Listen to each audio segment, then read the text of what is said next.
Department of National Defense. Ang detalye mula sa ating kasamang Edwin Moreno.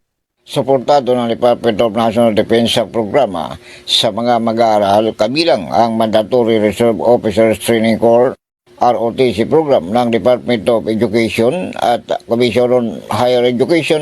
Ito ang inayag ni DND Senior Undersecretary Ireneo Espino na kumatawan kay DND Secretary Gilbert Teodoro sa pagbubukas ng Philippine ROTC 2023 Games nitong linggo sa Ninoy Aquino Stadium, Rizal Memorial Sport Complex, Malate, Maynila.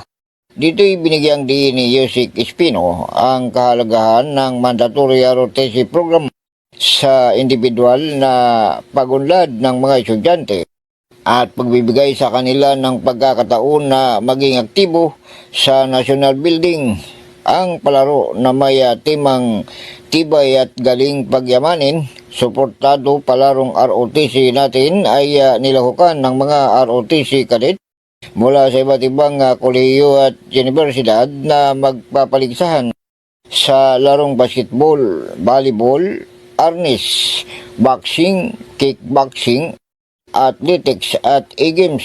Dumalo sa opening ceremony si Senador Francis Tolentino kasama ang iba't ibang government agencies heads at Army soldier athletes. Ako si Edwin Moreno, nagulat sa DCRJ ni Mang Radyo, Bandido TV.